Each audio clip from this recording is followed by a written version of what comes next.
Well, strap yourselves in for this one, folks. Today, we are going deep on modern psychological and political warfare. Hmm. But not the kind with, the bombs and the bullets, Right. but the kind that's going on all around us right now. Yeah. On our screens, in our feeds. In our minds. Yeah, exactly, in our minds. It's really fascinating because the tools have changed so much. Right. We've gone from battlefield loudspeakers and leaflets to social media algorithms. Mm.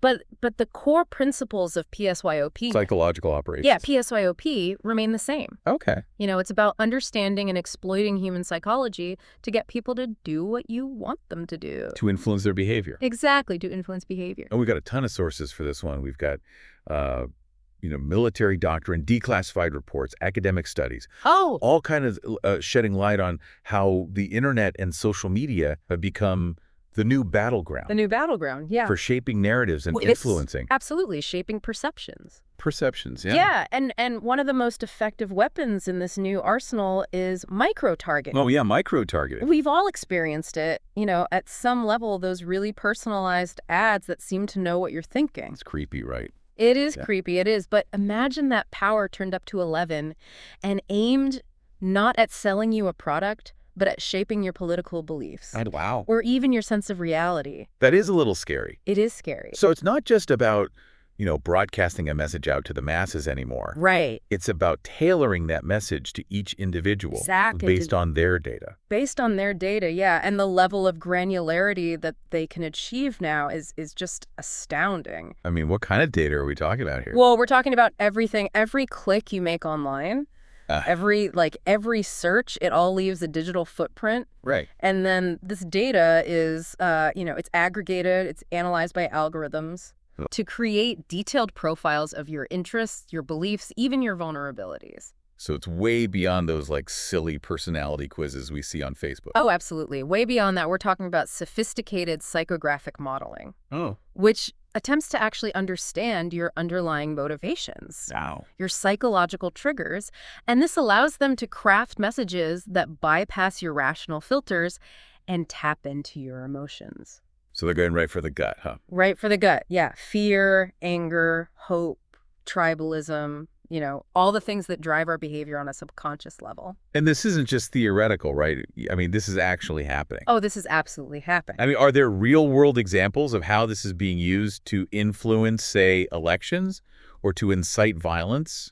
Sadly, yes. And one of the most, well-known and chilling examples is the Cambridge Analytica scandal, Right. where data from millions of Facebook users was harvested and used to target them with these highly personalized political ads during the 2016 U.S. presidential election. Yeah, I remember that. That was a big deal. Yeah, and that's really just the tip of the iceberg. Okay, so the internet and social media, they've become these, powerful tools. Powerful tools. For this kind of warfare. For psychological warfare. Yeah, and micro-targeting is one of the most potent weapons It is. in this new arsenal. Absolutely. But what can we do about it? Yeah. How do we fight back against this kind of manipulation without, resorting to censorship or infringing on free speech? That is the million-dollar question, and there are no easy answers, but the sources we've looked at, they offer some really valuable insights. Yeah. One of the recurring themes is the importance of media literacy.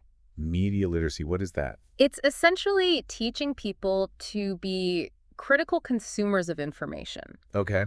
To question what they see online, recognize the signs of manipulation. So it's kind of like developing a built-in BS detector. Exactly, a built-in BS detector for the internet age. I like that. Yeah, it's about training ourselves to think critically about the information we're consuming, to consider the source, look for corroborating evidence, and be wary of those emotional appeals or overly simplistic narratives. Especially in today's world where we're just constantly bombarded with information from all sides. All sides, all the time. That makes sense, but media literacy, that's just one piece of the puzzle, right? It is. I mean, what else can we do to counter this kind of sophisticated manipulation? Well, another important strategy is promoting platform accountability. Okay.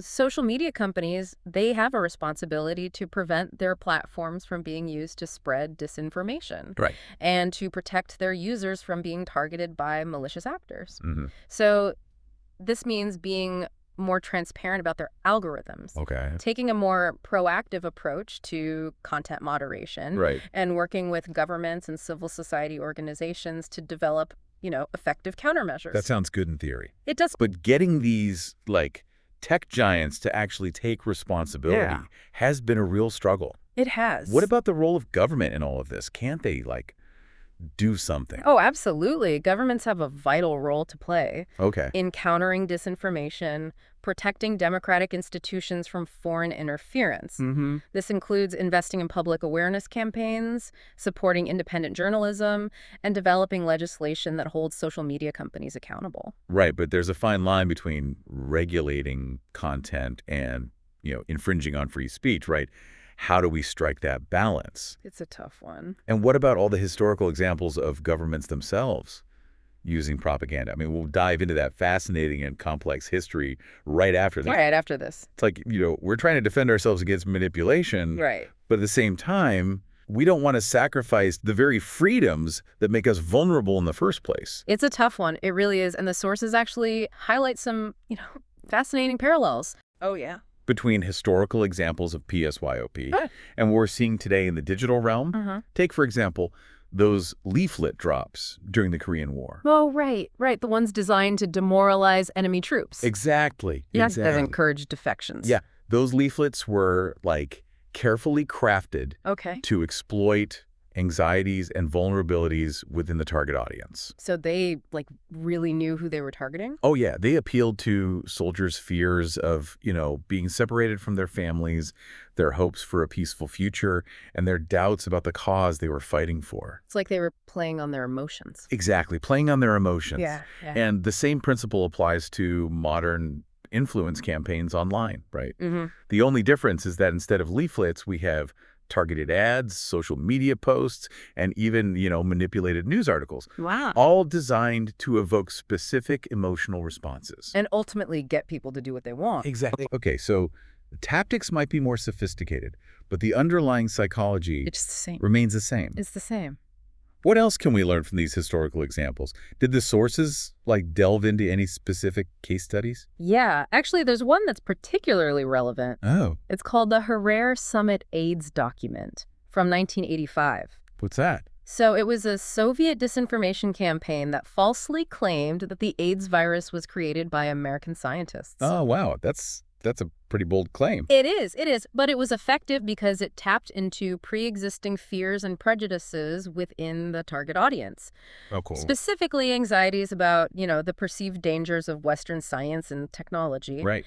And the document itself was carefully crafted to sound credible. Okay. It used scientific jargon, even cited fabricated research to support its claims. So a mix of truth and fiction. Exactly, a mix of truth and fiction. Designed to sow doubt. Sow doubt, erode trust. It sounds eerily familiar, to be honest. It does, doesn't it? Yeah, did the sources suggest any strategies for, debunking this kind of propaganda? Yeah, one key takeaway was the importance of rapid and effective counter-messaging. So, as soon as it comes out, you gotta hit it hard, hit it fast. hit it hard, hit it fast. The longer a false narrative is allowed to circulate unchecked, the more likely it is to take root. Right, it takes hold. It takes hold, yeah. And so the sources emphasize the need for credible sources of information to actively debunk these false claims and provide accurate information to the public. So, fact-checking website. Exactly. Fact-checking websites, independent journalism, those are crucial. But even with accurate information, isn't it difficult to, break through those echo chambers and filter bubbles? It is a major challenge, and the sources suggest that simply bombarding people with facts is often ineffective. Really? Especially if those facts contradict their deeply held beliefs. So how do you, get through to them? Well, they emphasize the need for more nuanced approaches, right? Approaches that focus on understanding the underlying reasons why people believe misinformation in the first place. Okay. And addressing those concerns in a way that's empathetic and relatable. So less about lecturing. Less lecturing. And more about, Listening. Listening and understanding. Yeah. It's a complex issue, for sure. It is. But the sources also highlight some, encouraging examples of communities and organizations that are successfully using these kinds of approaches. Oh, okay. So there is hope. There is hope. All right. That's good to hear. It requires a collective effort, though. Right. From everybody. From individuals, governments, tech companies, civil society organizations, we all have a role to play. This conversation has been incredibly insightful, I gotta say, but it also feels a bit overwhelming. Yeah. If we're all potential targets in this new era of information warfare, what can we do to protect ourselves? That's a great question, and one that the sources offer some practical advice on. But before we dive into that, I think it's important to take a step back and look at the bigger picture. Okay. What are the long-term consequences of this kind of psychological warfare? Yeah. How is it shaping our societies, our political systems, even our own sense of identity? We'll explore that in the final part of our deep dive. Yeah, it's like, it really feels like we're living in this, like, hall of mirrors, Yeah, It's getting harder and harder to tell what's real and what's not. it really is. Where do we even begin to unravel this whole thing? Well, that's the challenge we're all facing, right, in Yeah. this digital age. Yeah. And the sources, they really suggest that the stakes are incredibly high.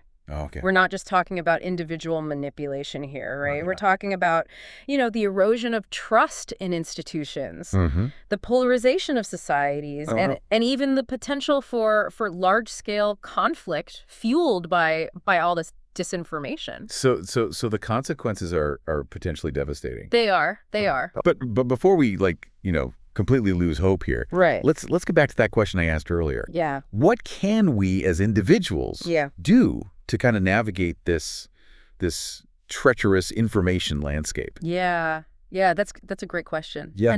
And the first step, as we've talked about, is awareness, right?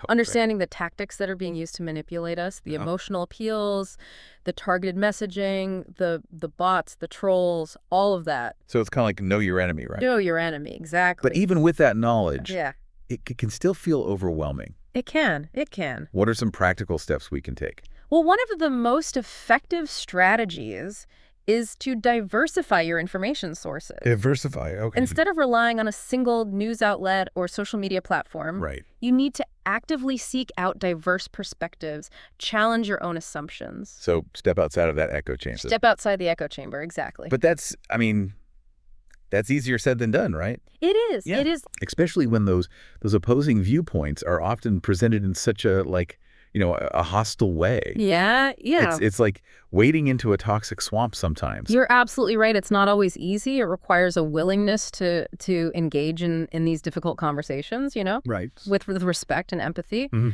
But it's essential if we want to break free from those echo chambers and develop a more nuanced understanding of these really complex issues. Okay, so diversify our sources. Diversify. What other habits or practices can we kind of cultivate? Well, one simple but powerful technique is to just slow down Slow down. and think before you share anything online. Okay, yeah. It's so easy to get caught up in the outrage cycle Yeah, for sure. and share something impulsively without really, thinking about Thinking about it. its veracity, its potential impact. So taking a moment to pause, to question, to verify Right.